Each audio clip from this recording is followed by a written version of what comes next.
good. I'm excited for these drafts being available, seeing the ADP, even if you haven't gotten yourself into a draft yet, just seeing these ADPs start to pop up and seeing the differences between this and best ball. It is very exciting. Find some of those exploitable edges, but really just get that redraft fever. And Ben, I don't think it's a surprise that the two first players off the board are the big superstars. Jonathan Taylor from last season, one of the greatest pure rushing seasons that we've seen in a while. Christian McCaffrey, number 2, still being drafted on what he did in 2019, but what he did in 2019 was pretty unreal. Yeah, I mean, I'm going to still be drafting on what he did in 2019 when he's like 35. So, I mean, how long did it take us to stop drafting David Johnson based on his 2016? Yeah, right. And David Johnson did it basically only the 1 year. I mean, he had a pretty good 2015, but Christian McCaffrey has done showed us more. And in the years where he got banged up, his individual games have still been at the exact same level. I mean, even better. Last year, he was so good as a receiver. If you look at any kind of like per route stuff, I mean, obviously tiny sample, but just stay healthy. Just stay healthy. And so can I take it that despite all the shows that we've done on Zero RB, all of the shows we've done on topics that were somewhat like modified Zero RB, because obviously people love it when we throw that term out, despite all of those things, and despite the fact that it sounds like you in your first draft have basically gone with a no running backs ever approach, that if you're getting the 101 or the 102, you will be taking Jonathan Taylor and Christian McCaffrey? Or not so fast? I mean, I think there's a pretty clear top 5 this year. And it's interesting as we start to look at these early ADPs. In the early main events that have started, there have been 12 of those that we're looking at. The top 5 is what I'm going to say, which is those 2 running backs and the 3 receivers, Cooper Kupp, Justin Jefferson, and Jamar Chase. You have Travis Kelce in this tight end premium format going 6th. I think he's the pretty clear 6th option. Then you have Austin Eckler leading a group of running backs that kicks back up in the second half of the first round at pick 107. In the football guys contests early, and there have been 74 of those that we are looking at over the last couple of weeks. Eckler's going 105, Chase is going 106, Kelsey's going 107. Not the way that I would play that, but Kupp, Jefferson, and Chase, where I'm getting to, are all very much worthy of top 5 picks. And I don't think I can begrudge anyone who would start with a receiver 101 this year. If it's me, it's almost because, Sean, at any other draft spot, I don't want to take a running back. I want to take Stephon Diggs towards the back of the first round. I'm comfortable if I am going to go running back early with some of the second round running backs, or even potentially a third round running back as sort of the anchor, some very specific names, or just not taking a running back ever. I don't know if you've heard of that strategy. It's a little thing that you just described as not taking a running back ever. It's the official name for this concept is not taking a running back ever. I've never heard it called anything else. So if I get the 1 and 2, yeah, I mean, just to kind of diversify what I'm doing a little bit, I think it'd be fun to take one of those 2 absolute superstar running backs. Yeah, I think I could. That's a tough pill to swallow, but I think I could swallow it. And I think that one of the reasons that you kind of lean that direction is just that you don't always get the 101, you don't always get the 102. Yep. You maybe have some more chances for Ben and I specifically did not last year. You don't always get chances at those guys later, but in individual drafts, and you mentioned that Jamar Chase is actually down below Eckler in the FBG early ADP, that you're going to have some of those players fall. And Jamar Chase might be my top rated wide receiver. I have those 3 players close. I do mix it up and trying to get exposure to all of them. But I've had a chance to draft Chase as late as 8 in some formats. And I think that this is one where you'll get that. One of the things that we discussed a lot in the first show and is very important to understand here is that after Jamar Chase is gone, you have 8 running backs who are the next 12 picks if we take Travis Kelce out. So you have the 3 wide receivers in Diggs, Adams, and Lamb in there with Mark Andrews. And for me, Bennett, I mean, it's not even clear that those guys are really the players that we should be taking. We love Stephon Diggs. It's a little bit odd to me that he's a first-round pick a season after he disappointed last year. There are some red flags that go with him there. I think that he's one of the people who has a false ADP based on drafters wanting to put him with Josh Allen and wanting to have that week 17 shootout. It's not that that shouldn't be a consideration or that you're making a bad pick if you take Stephon Diggs, because there is a possibility that it flips again in 22, right? And the fact that Gabriel Davis is out there means that Diggs has a little bit less defensive attention on him. One of the strange things last season is that throughout the first 2/3 of the year, the Bills put so much emphasis on trying to get the ball to guys who were done. And their offense was still very good if you take out that Jacksonville Jaguars game. But Stephon Diggs could bounce back. That said, I mean, he's one of these players who is a little bit of a tentative first-round pick. Devontae Adams away from Aaron Rodgers, a little bit of that kind of thing. CeeDee Lamb as the wide receiver 6. I mean, you're talking about guys wrapping back around who haven't really done it yet. And so the first thing that we have to kind of figure out what to do with is just the fact that 2022, it really is sort of the haves and the have-nots in terms of that first round. If you have a top 6 pick and can get Travis Kelce in there, or you have a pick from 7 to 12, this has been obviously a focus in best ball, but it's very true also in redraft that it looks like you're at a significant disadvantage. Now, it looked like that way last year too, to an extent, when you have Christian McCaffrey as the 101, but then Jonathan Taylor actually fell into the second round. It's a good reminder that we don't know how the season is going to go. It's a good reminder that sometimes your favorite players will actually fall to you at pretty crazy prices, but you have to then go through that and make sure that you do the evaluation and you're not just either chasing points from earlier in the draft or taking the player who's the highest by ADP. I mean, you need to have an approach that is both player specific and structure specific to make it work if you don't have one of those top 6 picks. Yeah, definitely. And I think the spot I want to jump in here is I want to push back on the Diggs thing a little bit, but I hear your point completely. I think it's very applicable to Lamb, who I like, but people have been talking all offseason, didn't take the year 2 jump that we were expecting, and yet he's priced as if he did, more or less, right? I mean, he took a little bit of a jump in targets per out run. He was efficient again after earning the target. He didn't run as many routes as he could have, or I think should have. We all think should have. And it looks like he almost certainly will get that routes bump now. I've said that he looks the most like what happened with Cooper Kupp in 2021 in terms of Kupp taking steps forward, both in terms of earning targets and in terms of efficiency, but also just finally being a guy who ran routes on 100% of dropbacks. Because for a long time, he was still sort of viewed as this slot guy that would come off the field sometimes sort of oddly. Woods was always the guy prior to 2021 that was out there no matter what. Kupp saw that routes bump. Now, the reason he was what he was in 2021 was not just that he added routes. It was that his targets per out run absolutely exploded to a career high. His efficiency exploded up near his career highs, basically across the board. Career high catch percentage, near career high yards per target, very high touchdown rate, potentially a career high. I didn't look at that one, but Lamb has already shown to be efficient after earning the target. I think there's still reason to believe that his targets per out run could rise in year 3, and he has this potential where he could add routes. So there is some similarities there. You're not going to hear me say that he has the same ceiling as what Cooper Kupp did. Although it wouldn't be insane. I mean, it would be insane. I don't know how to say that, but it would be insane, but also it whatever. It could happen. We're talking about 0.5% outcomes now. Or I am. But despite all of those positives, he doesn't make a lot of sense at the 1-2 turn as the wide receiver 6. And I think there's this scenario or the situation where it's just sort of like there's no one else to take that spot right now. Tyreek Hill has fallen back, probably rightfully because of the changeover to Miami.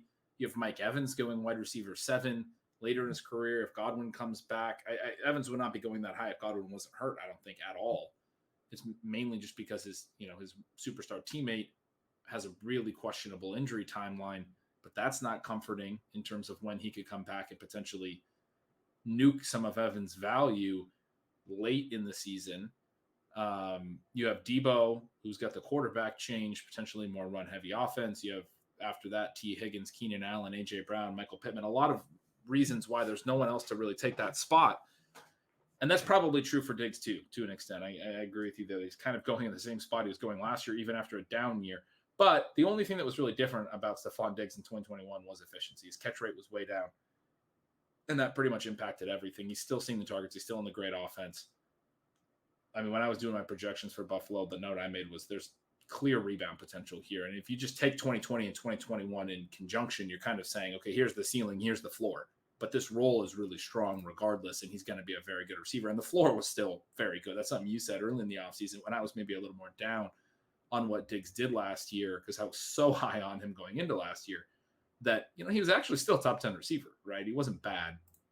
So I do get where he's going, but some of that is a little bit of uncertainty in this second-round receiver range, this third-round receiver range, which is part of why we're seeing the running backs really solidify in those areas. I'm still willing to make the bets on the guys like Diggs and Lamb. I'm a little more concerned about Adams, but I'm willing to make that bet as well. Just knowing that these guys are all very good players, they're the types of profiles we want to target, and the more or less the long-term trends that have me more concerned about running backs. And I think that gives listeners a good feel for how just fantastically tricky the back half of this first round is, because as I'm listening to you discuss that, some of the things that are popping out to me are almost the exact opposite. And one of the things we get asked for from time to time is to disagree a little bit more. We're not ever going to fake that. And we're going to give you our real answers here. And it's not exactly that I disagree, but just the, as you were saying, disagree. I want to hear it. Well, one of the issues that I've always had with the way running backs were drafted is that you would have these huge tier breaks. And instead of creating an advantage at a different position, drafters simply take running backs who are just not nearly as good, and they lose a huge number of points. Now, one of the things that can occasionally happen is that you will have pockets where some type of question mark pushes someone down. And we saw that last year with Jonathan Taylor and Saquon Barkley. And I think the fact that Jonathan Taylor went on to have this magical season and Barkley went on to have this just debacle-ish season gives a sense that, okay, well, the Taylor drafters were right and the Saquon Barkley drafters were wrong, when really the main lesson there is that both of those outcomes can happen to backs who are kind of in that talent range. If you get a shot at them in the 11-12 spot or wrapping into the second round, then you definitely want to at least consider it. Like, you're going to go through again, what are the risks? What's the reward? How do I want to structure this? But for me this season, one of the problems that I've had is that we know that chasing these running backs at the back end of the first round is very much a losing proposition. And yet at the same time, when I'm comparing Diggs and Adams and Lamb to the drafters who got Kupp and Jefferson and Chase, I just already feel so far behind. And it does make me want to at least consider going a different route where I could win on that part of the bet and then load up with a lot of these receivers that I like later. Now, one of the problems that you have if you're a Diggs or Adams drafter is not just that those guys are probably well down from the top three, although not 100% for sure.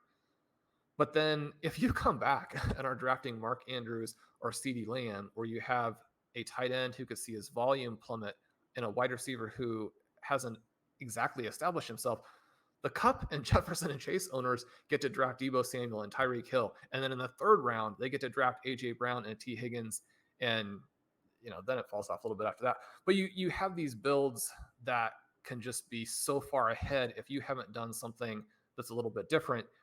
And that leads me to the question of, do we chase some of these running backs who have been fantastic but have some red flags, knowing that Taylor, there's the question about the receptions. McCaffrey, there's the question about health. And the question about health obviously extends to all of these guys who are going to have the huge number of touches. You can't be a running back and not be exposed to significant injury if you're the workhorse, right? And the workhorse are especially the guy. I mean, those are the guys who will go in the first two rounds. So you have that risk either way. When we're looking at Eckler, when we're looking at Cook, when we're looking at Harris, when we're looking at Henry, there's a story that you can tell yourself about each of them that would work out to winning. Obviously, Dalvin Cook has had a huge season in the past and now is into a better offensive situation. Derrick Henry is on this amazing run where, except for the portion he missed last year with injury, he's been able to do it without catching passes, which again, it speaks to what an immense talent he is. Do we want to take the risk on those guys, making the bet that one of them will be the Jonathan Taylor as opposed to chasing the receiver points?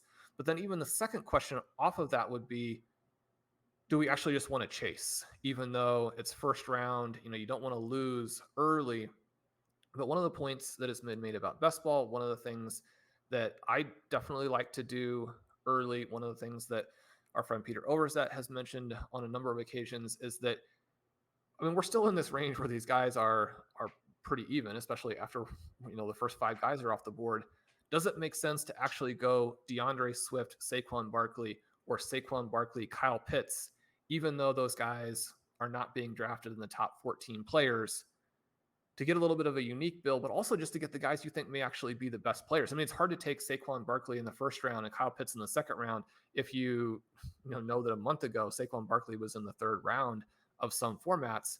But if he's the best player at that spot and then Kyle Pitts is the best player coming back around, do we want to do that? Because we're going to get to make third and fourth round picks. It's not like some drafters who get better values on Barkley and Pitts are going to necessarily beat us. We have the rest of our roster also to make those plays. There's no reason we can't sort of come from behind, if you want to say, and still win. We want the most valuable player at that spot, even if he's not the player who's currently being drafted there. Yeah. So until you went into that Barkley Pitts thing, that's interesting. I'm excited to get into that. My answer was going to be, we'll just get all the first through 6 picks this year. That's it. That's the show. If you don't get those, then you're done. Because when you start talking about Dalvin Cook and Derrick Henry and saying we didn't want to chase with the receivers, that's what you're doing. You're chasing. I was getting ready to swing back. You talking about Derrick Henry? What's that? You don't think Cook and Henry are going to beat those guys? I think you're chasing the same way that you are with Diggs and Lamb. I think we have a different opinion on Diggs and Lamb, and that's fine. I'm a little more concerned about Adams, honestly. I've said this to you for most of the offseason.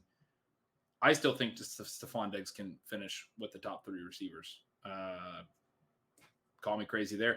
And I think Lamb I just talked about the Cooper Kupp thing going for him. The addition of routes, the potential for a targets per run bump with Amari Cooper gone, who Cooper hasn't been great, but has been really good at earning volume and been pretty efficient in that Dallas offense the last couple of years.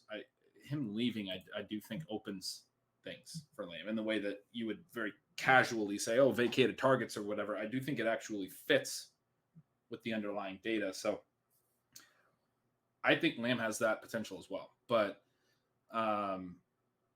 so it's sort of a pick your poison when you talk about those players. I even after hearing you say that, prefer Diggs and Lamb, and making that bet and saying that they can be in the same tier as the early receivers.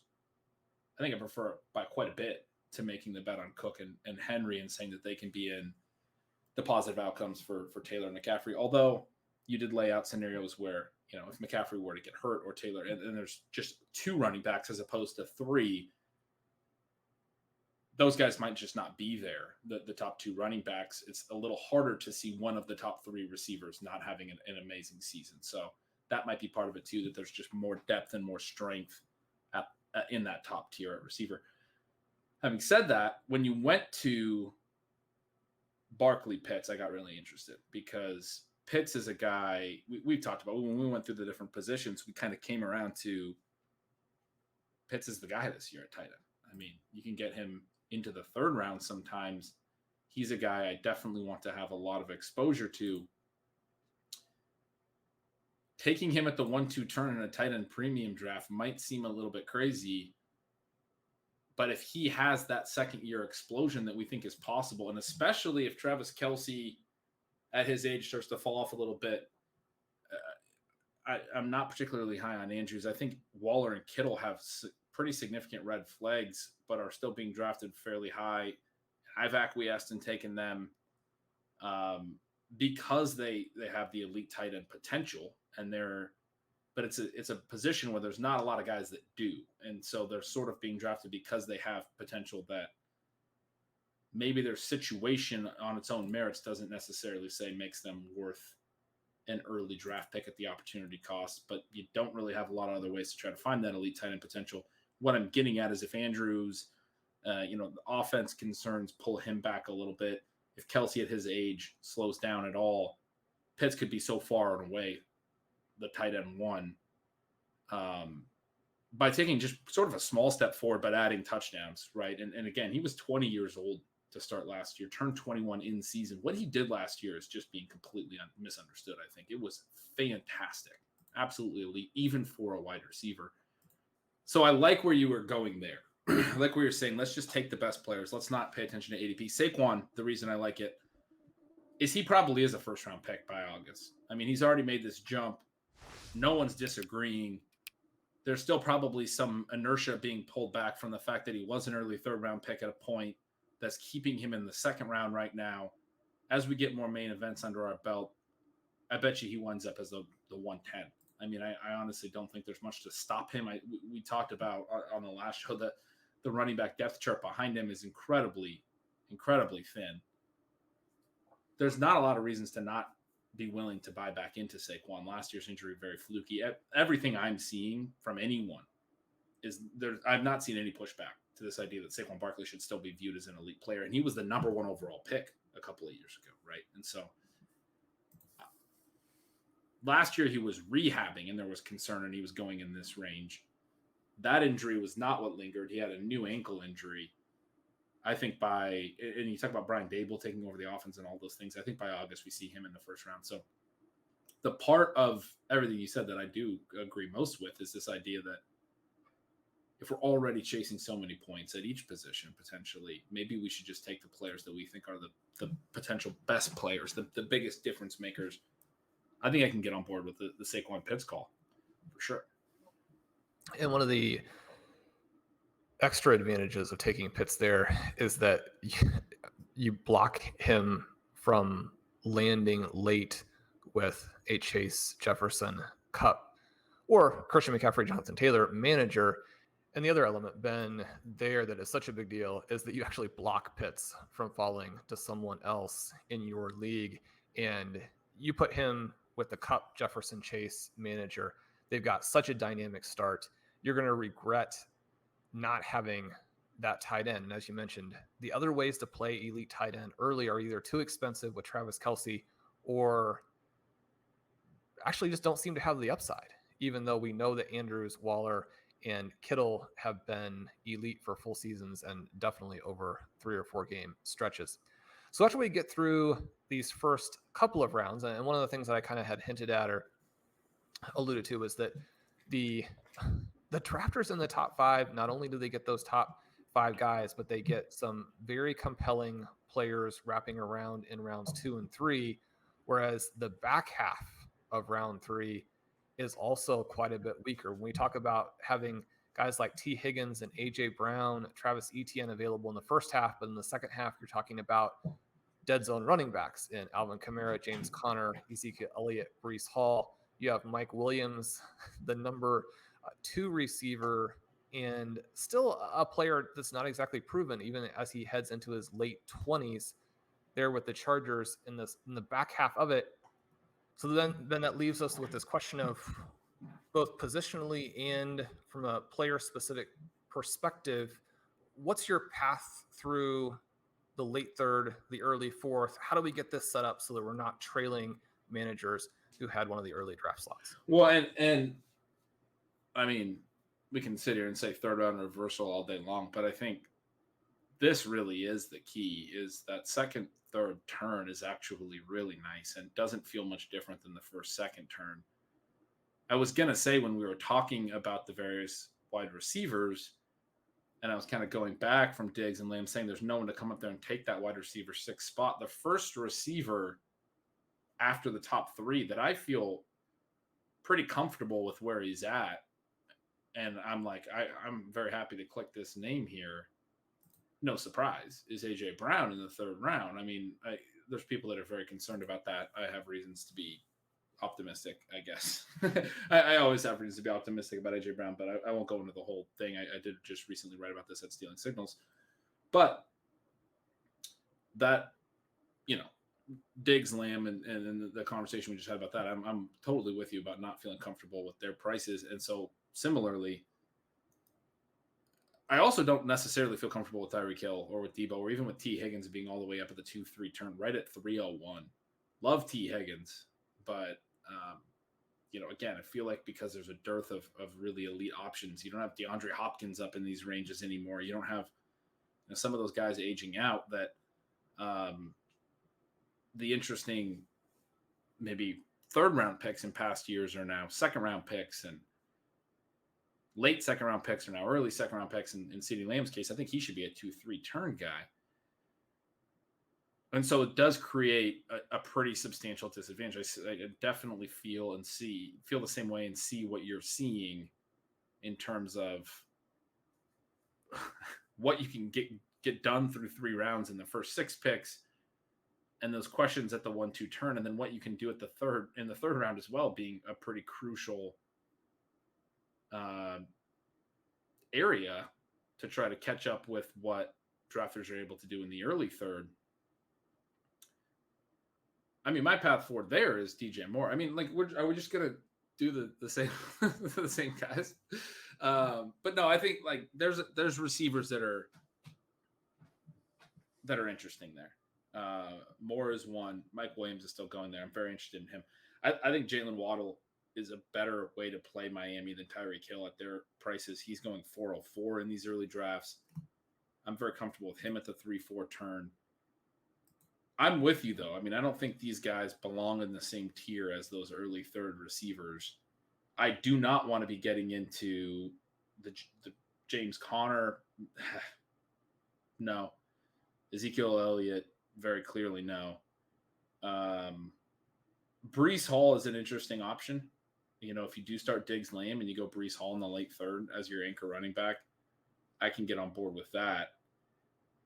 But otherwise, for me, the depth in that range is still in receiver. Again, surprise. Like I don't have, great answers here. Mike Williams, DJ Moore, Jalen Waddle, Courtland Sutton, Deontay Johnson are the 5 receivers from 312 through 407. I'm comfortable taking all of those guys.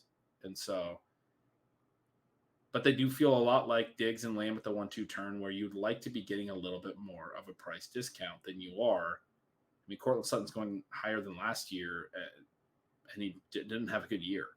Deontay Johnson has a quarterback change. Jalen Waddle adds Tyreek Hill. I mean, we have a lot of reasons to question these. Mike Williams, very good start to the year last year, faded late, going very high. Can definitely see him overtaking Keenan Allen and being the number 1 for the Chargers. Can see Courtland Sutton being an absolute perfect fit with Russell Wilson, but they're being drafted as if they've already done these things. So it's challenging, but my path forward is I'm going to build structurally and mostly focus on those wide receivers. So you kind of already answered this question, but one of the things we did last season on one of our main event teams, because we did want to shake it up a little bit and go through kind of the exercise of drafting in different ways, drafting a little bit hyper fragile and drafting some different players if we're going to have the 9, 10, 11. That was just the flukily thing that happened last season, but it's always possible it could happen, at least to an extent. Again, one of the drafts that we had fun with was one where we took Barkley, Taylor, and Swift. And 2 of those players were actually among the biggest hits at running back for the season. And yet that team was, again, one of the weakest that we had, which I think underlines how much a running back landmine early really can take you apart. And then just how much you have to catch up when you're thinking, okay, well, now we're going to go very wide receiver heavy, because obviously that's what we did. And we drafted almost exclusively wide receivers. In the first show of the week, we talked about how some of the other effects and how it's not just loading up at wide receiver. Now you're kind of chasing at tight end and QB as well. Those are potential problems. And so I'm guessing that your answer is no, but if we're trying to build a team that we think might be unique in terms of the original guys, but then what we would do with it afterward, as opposed to what most drafters did with it afterward, would you be out on a team that started Swift, Barkley, Hall, and then obviously did those things that we talk about in terms of trying to redeem that. Well, Swift, we didn't talk a ton about it, and I still think is an interesting one as well. I was kind of pushing back on Derrick Henry, Dalvin Cook, but I'm not out on taking Swift at the turn, and essentially on the same bet as we made last year after some more positive feedback to that bet. He's a lot more expensive now, but he could be a very good player, full stop. And this Lions offense could be a little bit more punchy than we think, and we saw some of that last year. And they look like they could be even more punchy this year. So Swift, Barkley, Hall feels like a lot of risk. Yes. And I think, let's put it this way. I think I prefer to do Barkley, Pitts, Hall, and then Swift, Pitts, Hall in 2 different drafts, basically, right? We talked about that just a minute ago, about spreading out these exposures. And you just led into all of the issues that starting with those 3 running backs can have. That team that we had last year, I believe we went Hawkinson at that 3-4 turn as well. Didn't quite get the tight end differentiation that we wanted. I think that was also a team where we went Fields as kind of our upside quarterback. Didn't get the quarterback production that we want, right? Maybe we just missed. I mean, certainly we missed. It's harder, right, to navigate when you're not drafting an elite player at either of those positions, because you're then chasing wide receiver points and everything else. You need to differentiate somewhere, and even having Taylor and Swift, and as good as they were, we weren't strong enough, in part because of the missed pick on Barkley. Had that been a tight end and we hit on the 2 running backs, maybe things would have been a little bit different for that team. Had that been an elite receiver that then freed us up to take a more elite quarterback in the 6th, maybe things would have been a little bit different. So I think when I think through that, I can get around the idea, but the 3 running back start is pretty limiting when you're already working from behind in multiple ways, picking at the end of the draft. And yeah, I mean, I think I would prefer to be going with one of those running backs and an elite tight end before Hall in the 3rd. And so as we're kind of working through this, our favorite builds probably from the back end here would be something like Swift, Pitts, Hall, and DJ Moore, or Diggs, Pitts, Hall, Jalen Waddle, or mix in another RB. So as we kind of get through it, we work through the names, and this is what you would do if you're obviously in a slow draft. But you get to where you have the right guy, and there are some talented players mixed in there. You'd love to get better prices, but you're not necessarily going to. The beginning of the 4th then is where maybe it moves back in your favor. Yeah. Where, as you mentioned, DJ Moore, Jalen Waddle, I think there's a big separation between those guys and, say, Terry McLaurin, Allen Robinson, Dalton Schultz at the back end of round 4. Yep, I agree with that. And I would extend that to the 5-6 turn versus the 6-7 turn, which is, talked a lot about our struggles in my first main event draft at the 6-7 turn, picking from an earlier spot. The 5-6 turn, you can still get in under the gun with the, Amon-Ra St. Brown or Elijah Moore type picks. Maybe Rashad Bateman slides down there. Wide receiver really can thin out at 6-7. And so you might be able to gain back some value there as well. And you can still wait until the 7-8 turn for quarterback, whereas that might be a little bit of a trickier proposition from the earlier spots, trying to wait until the late 8th round if you want to get an elite, top 5 or top 6 quarterback. Current ADP suggests that the 7-8 turn from the back spots, you'd be able to potentially get Kyler, maybe Jalen Hurts as your sort of fallback plan. Those guys are going 7-12, 8-01. And so there are, the advantages do start to formulate, I think, early 4th, 5, 6, 7, 8 potentially. And so thinking back to front, okay, if you're going to take the QB 7, 8, if you're going to go receiver 5, 6, maybe I can get back to what you were talking about with taking 3 running backs early. I still think I want the tight end.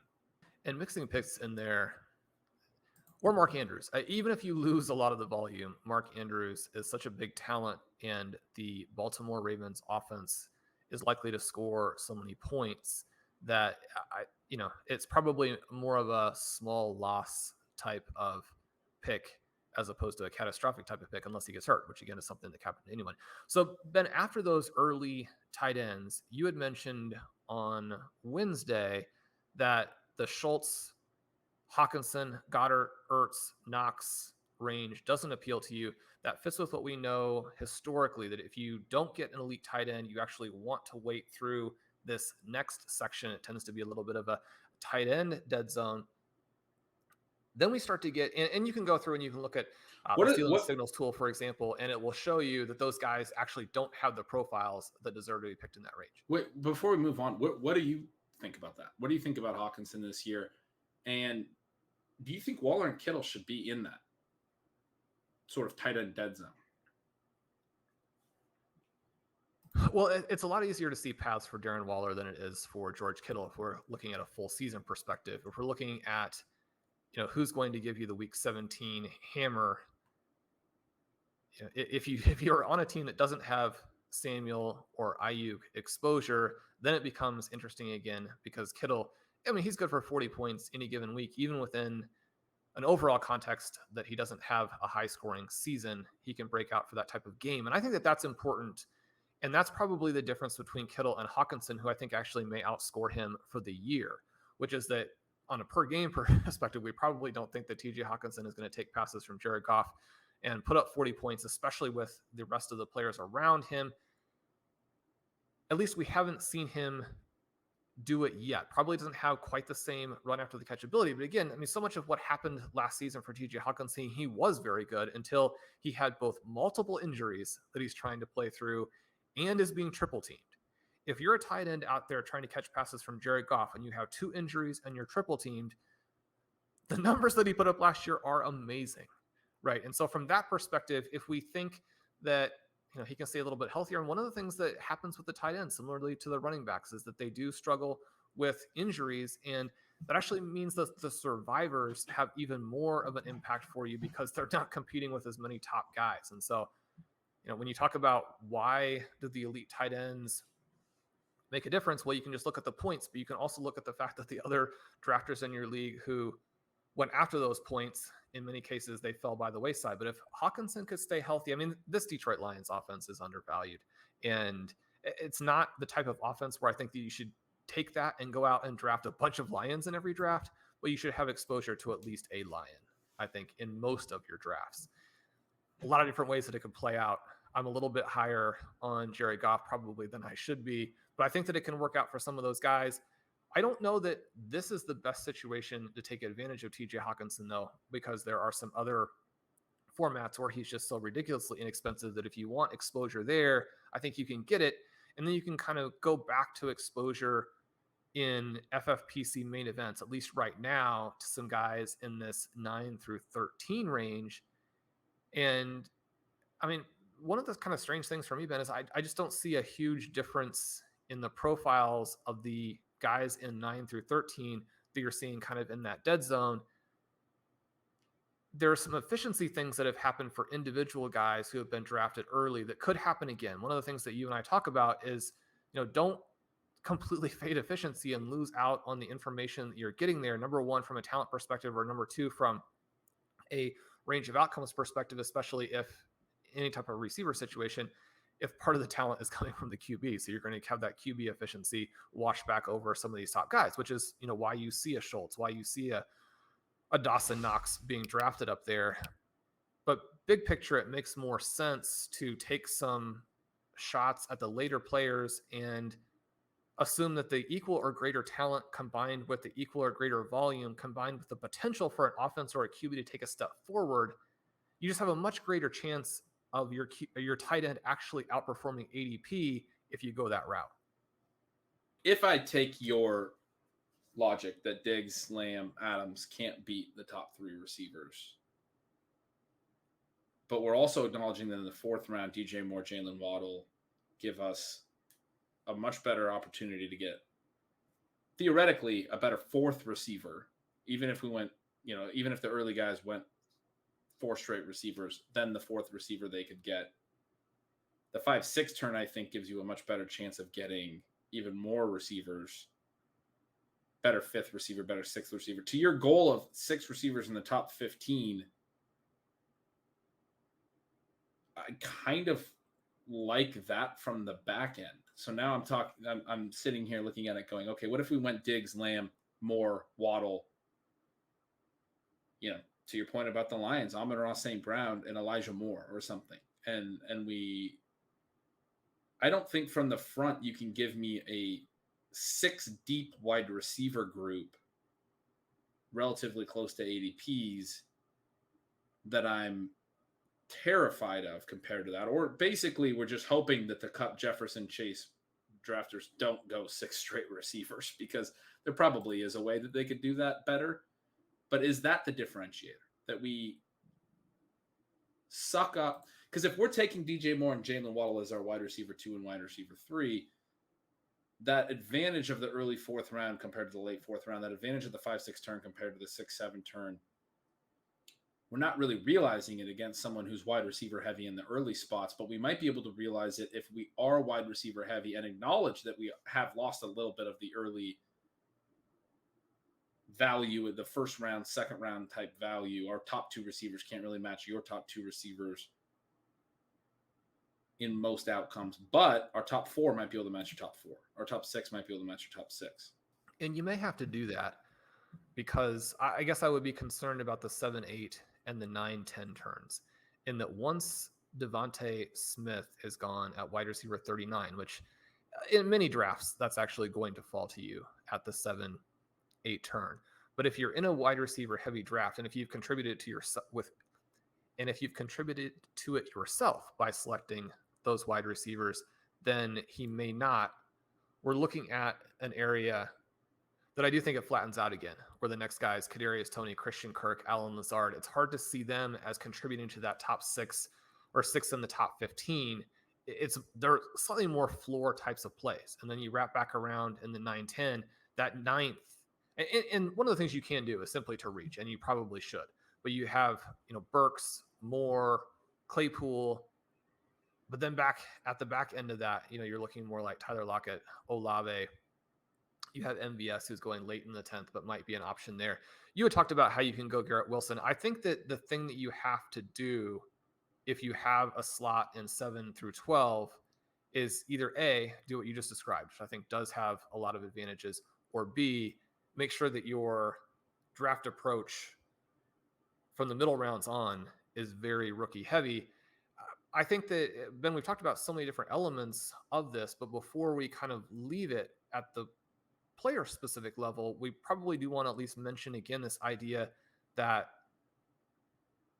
coming off of what we have seen as trends from the past several years and the way that rookies have been annihilating ADP in so many instances, that the early ADP here and the early opportunity you're being given really is at the rookie wide receiver position. Yeah, Traylon Burks and Sky Moore are going early 9th. Olave is going late 9th. Garrett Wilson's going in the middle of the 10th. Garrett Wilson's the one that makes just almost no sense. I mean, he was the 10th overall pick. We loved him pre-draft as a community. He was in the top 3 receivers, Burks, London, Wilson. He gets that draft capital. The only argument is landing spot, which we've learned over the years you should not be concerned about. But at the same time, drafters are buying into Elijah Moore's year 2 situation, and it's the exact same situation, right? They're taking him in the 6th round as this year 2 breakout. He's a very good prospect in his own right, who had a very good rookie year. I'm not saying not to be into Elijah Moore, but if drafters are not so concerned about the Jets' passing offense that they're fading Elijah Moore, they're taking him basically as this year 2 breakout, and I think correctly, then you can't really justify why Garrett Wilson is going behind Olave, behind Sky Moore, who we love as well, but those guys are also undervalued. I mean, the whole thing is very silly to me. Burks has had the bad OTAs and all this stuff, and he's fallen a little bit, and yet he still remains a round and a half higher than Garrett Wilson. I still want to take Burks. I want to take Sky Moore. I also want to take Wilson at this price. This is we buried the lead a little bit in this player-specific discussion where this is where there's a ton of value. Even Drake London in the 7th with the other receiver profiles that you're looking at, there is so much upside that some of the guys going before. I mean, Russell Gage is going in the late 6th.